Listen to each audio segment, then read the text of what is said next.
Hi hello welcome to my channel. కేంద్ర ప్రభుత్వం ఇల్లు లేని పేదల కోసం కొత్త పథకాన్ని అయితే తీసుకువచ్చింది. మన రాష్ట్రంలో గృహజ్యోతి ఎలాగైతే ఇస్తున్నారో అదే విధంగా కేంద్ర ప్రభుత్వం ఇల్లు లేని పేదల కోసం కట్టుకోవడానికి డబ్బులు లేదా కొనుక్కోవడానికి అయితే డబ్బులు అనేది ఇస్తూ ఉంది. దాని గురించి ఈరోజు మనం తెలుసుకుందాం. ఈ వీడియోని అయితే చివరి వరకు చూడండి. ఇక వీడియోలోకి వెళ్ళినట్లయితే ప్రధానమంత్రి ఆవాస్ యోజన అనే గృహ నిర్మాణ పథకాన్ని ప్రధానమంత్రి నరేంద్ర మోడీ నేతృత్వంలో కేంద్ర ప్రభుత్వం 25 జూన్ 2015 ప్రారంభించింది. ఈ పథకం కింద ఇల్లు లేని వారు ఇల్లు కట్టుకునేలా లేదా కొనుక్కునేలా ప్రయోజనాలు అయితే లభిస్తూ ఉన్నాయి. ఇందుకోసం కొన్ని అర్హతలు అయితే కలిగి ఉండాలి. మీకు ఆ అర్హతలు ఉంటే మీరు ఆన్లైన్లో దరఖాస్తు అనేది చేసుకోవచ్చు. మీరు ఈ పథకానికి అర్హత పొందారా లేదా అనేది లబ్ధిదారుల జాబితాను ఈ కింద కనిపిస్తున్నటువంటి వెబ్సైట్లో చూడొచ్చు.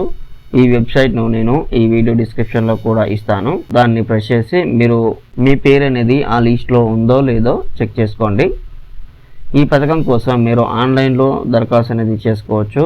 సొంతంగా ఇల్లు నిర్మించుకోలేని వారు ఈ పథకం ద్వారా సొంత ఇల్లును నిర్మించుకోవచ్చు.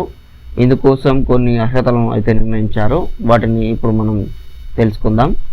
ఆన్లైన్లో దరఖాస్తు చేసుకోకపోతే మీరు ఏదైనా మీ సేవా కేంద్రానికి వెళ్ళి అప్లై అనేది చేసుకోవచ్చు. ఈ పథకానికి కావాల్సిన అర్హతలను ఒకసారి చూసుకుందాం. మొదటగా ఇల్లు లేని కుటుంబం అయి ఉండాలి.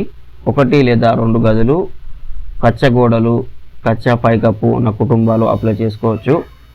25 ఏళ్ళు పైబడిన అక్షరాస్యులు లేని కుటుంబం, 16 నుండి 59 సంవత్సరాల వయసులో మగవాళ్ళు లేని కుటుంబం, సామర్థ్యం ఉన్న సభ్యులు లేని కుటుంబాలు, వికలాంగ సభ్యులు ఉన్నవారు అప్లై చేసుకోవచ్చు.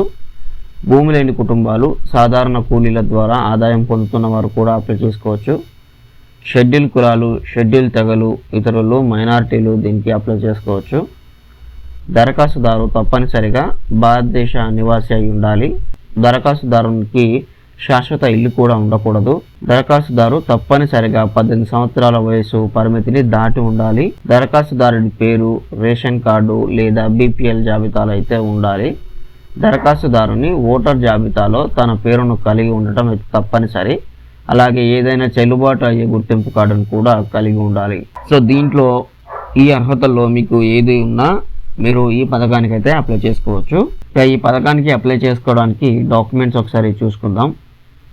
ఈ పథకానికి అప్లై చేసుకోవాలి అంటే ఆధార్ కార్డు లేదా ఆధార్ నెంబర్ అయితే ఉండాలి. ఫోటోస్, లబ్ధిదారుని జాబ్ కార్డు లేదా job card number, bank passbook, Swachh Bharat mission నమోదు సంఖ్య, మొబైల్ నెంబర్. సో ఈ పథకానికి ఎలా అప్లై చేయాలి, ఎక్కడ ఏ ఆప్షన్ అనేది తీసుకోవాలి అనే దాని గురించి నెక్స్ట్ వీడియోలో అయితే తెలియజేస్తాను.